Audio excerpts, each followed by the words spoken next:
You know, I've lived here a long time, and I've driven by this place, and I just never noticed what it is except that it was really nothing. And one day, somebody needed help to put things in the garden, quote unquote, and so I got to come into this garden, and I saw this amazing potential. I walked in and saw what a disaster the garden was and the enormous potential, and it was too good to resist. It was just an unopened oyster. I knew there was a pearl in here. I just knew it was somewhere. When I first came to work with the Learning Garden, I really thought a lot of what I was going to be doing out here was to be the on-site thinker. I ended up doing things of the heart and of the soul. But you know what? That's a lot of what this garden means to so many people. Having a garden at a school can offer so many opportunities to a school and to the students and to the teachers. The importance of this garden is that this garden and gardens like it provide a critical element for students who are, I hate to use the word, but ignorant of the process of nature. These students are starved for what is natural. I like it because you can be outside. Most classes you're inside 5 days a week. Here you're out at least 3 times. 5 days a week? You mean every day? It's horrible being inside just a hot class for 8 hours. It's nice to get outside and be around nature, and you learn a lot too. When we first came here, I think there were fewer than 30 students that were taking high school gardening classes that actually gardened out here in the garden. Now it's over 150. I teach what I call sneak science. 3 days a week at least they are out in the garden, and they learn by hands-on. What do they look like? Little tiny seeds. They're tiny seeds. Super tiny. Super tiny seeds. I can't see that. I need glasses. They learn the life cycle of a plant. They learn the life cycle of soil. They learn that soil is alive. I learned there's a lot more life in gardens than I thought. I thought it was just plants, but there's a whole bunch of bugs that live off of there, and most of them you don't even see below the surface. They learn an enormous amount of science here. They just don't get it strictly from book learning. You've seen the ladybugs on the sunflowers? Yeah. Yeah, you've seen them all over the place? That's what we have our sunflowers for. They're taking care of themselves, they're taking care of plants, their tools, they have to take care of their soil. I was using my little pickaxe over here. Makes me feel like one of the 7 dwarfs from Snow White. You gonna plant anything? Yeah, bulbs. Bulbs? Oh. You gonna plant anything? Yeah, bulbs. What are bulbs? A lot of students are kinesthetic learners, and this is where they learn the best. Man, there's a lot of healthy stuff in this garden. These students don't see anything positive about preserving their wildlife or preserving their future because the people around them don't consider to preserve it. They start to lose respect and they become indifferent to their surroundings. You not only need to respect yourself, but the environment around you.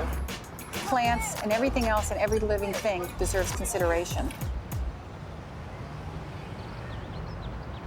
The high school students that first came into the garden that first year would never dare eat anything out of the garden. It was dirty, it was yuck.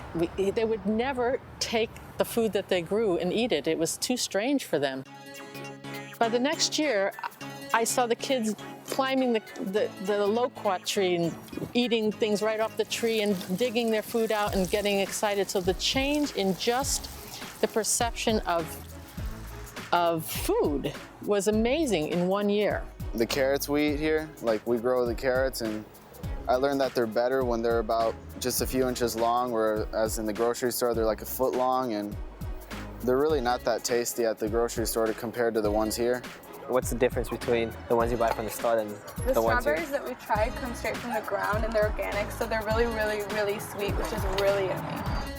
It's amazing how their perceptions of food and how they feed themselves and how they treat themselves slowly changes. We also have some peaches. The teachers tend not to take them, but if we don't take them, then someone else will. We're just spreading the circle of life. And those little carrot sticks that they sell at the grocery store, they aren't that good either. Yeah. That's why you have to dip them in something always. That's a fava bean, right? You can take that home and cook it? It is no miracle. It is not amazing teaching. You eat them raw? You could. Just like that? They don't give you gas?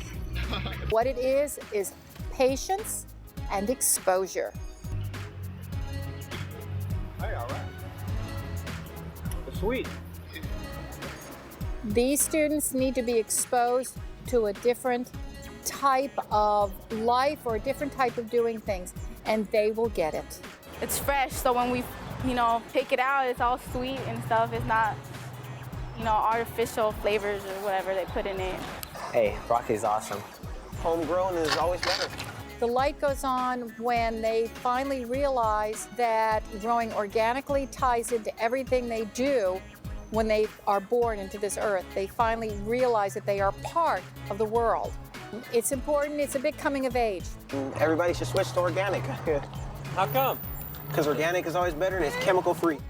And you don't have to worry about having steroids in your body from a plant. Excuse me. You think that most kids know that?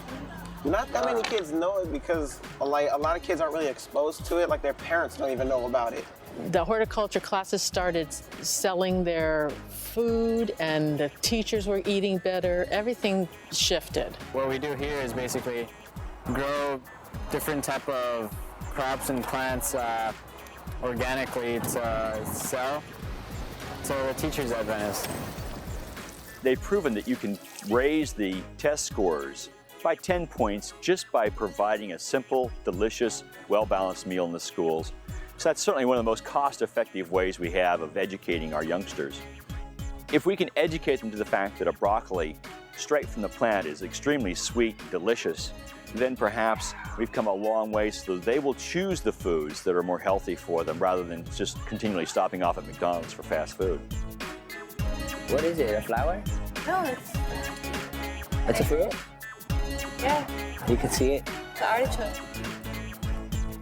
Still drawing.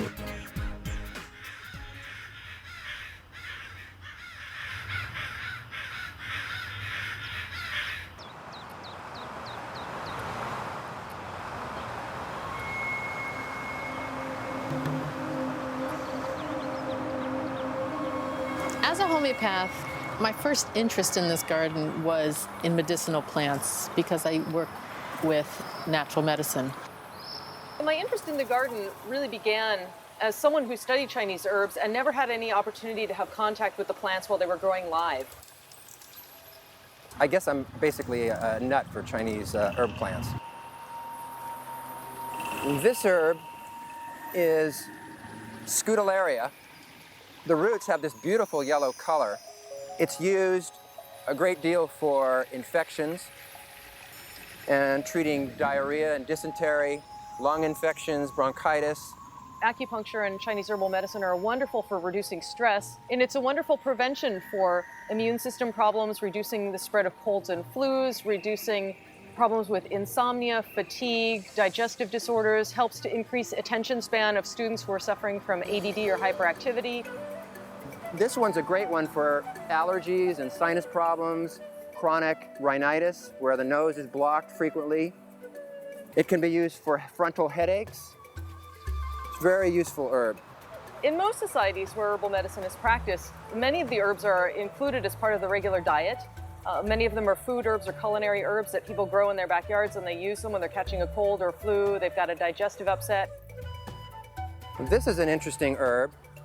This herb is Artemisia annua. Many of the drugs that have been used previously for malaria have developed strains of malaria that are resistant to those drugs, but this herb has not. And this is what the World Health Organization has become very interested in it for.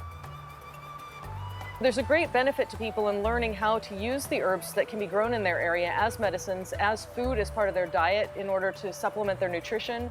I think it's important for people to recognize that there are methods available that don't cost nearly as much as the typical Western system of medicines usually do. And they typically have less side effects. They're working many times preventatively, and they help to strengthen the person too over time. Many times practitioners in my field, they get people coming as a last resort, and I wish that they could have found out a long time ago that this was possible. I wish I would have known about this when I was a kid instead of being treated with all of the doctor's visits and drugs that I was given. We have 3 gardens devoted to herbs, and I'm going to add a fourth, which is strictly dedicated to the treatment of diabetes.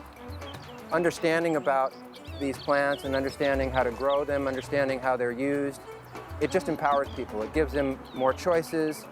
It gives them the possibilities of being able to care for themselves. I think it's critical for people. Having a garden like this, it heals us.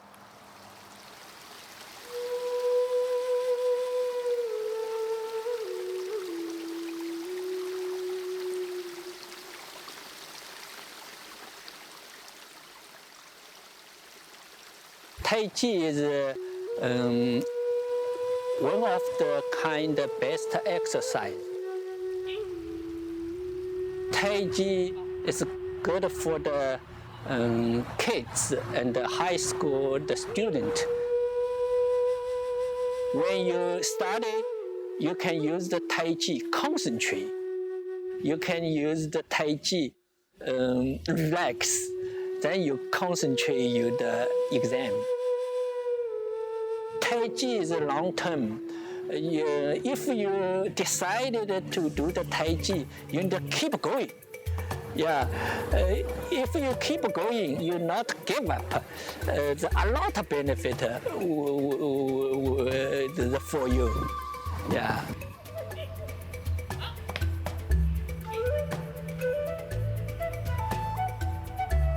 Tai Chi is good exercise for any age people.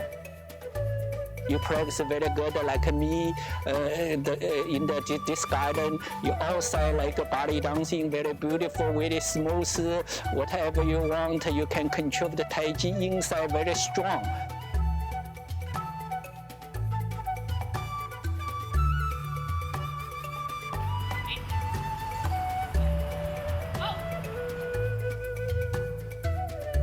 Sometimes you're very depressed. Don't worry. You use the Tai Chi. Do the Tai Chi. The stress is gone.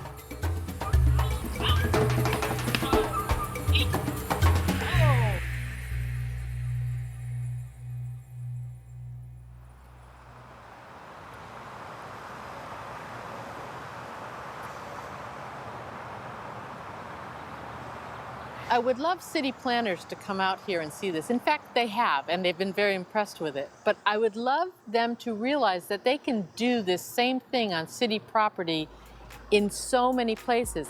Instead of just having buildings around, you should have a nice garden like this one. It should not be paved over. It should not be gravelled. It should be a garden. I just think it's cool. It makes the school look beautiful. The garden looks better than the school because the garden, you can't spray paint it. It is very important that grassroots effort keep the quality of life for our communities. And we're the only ones that are going to do it. It's not going to be our government. Well, the future really is in our own hands. We really do have to decide what that future will look like. Somehow, the conflicts in our society today are going to have to be solved.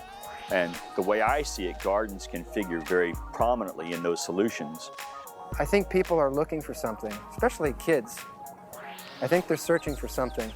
I think that plants and gardens can provide them with a lot that they're looking for. You think you're a pro now after you've been doing this? I've been in this class for 2 semesters. I don't think anything. I just think I've been around flowers a lot. What do you think that's done for you? It's turned me into a flower head. Flower head. the other day, I thought I saw a seed growing out of my head. I couldn't tell.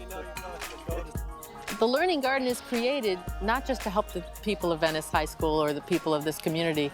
It's to inspire the rest of you to do something in your own community on the same level. You know, put down your books, put down your cell phones, come outside, sit in the sunshine, smell the flowers, eat a tomato straight off the vine. You'll really love it. The garden is the students. Those are the seeds you plant. Those are the seeds you grow.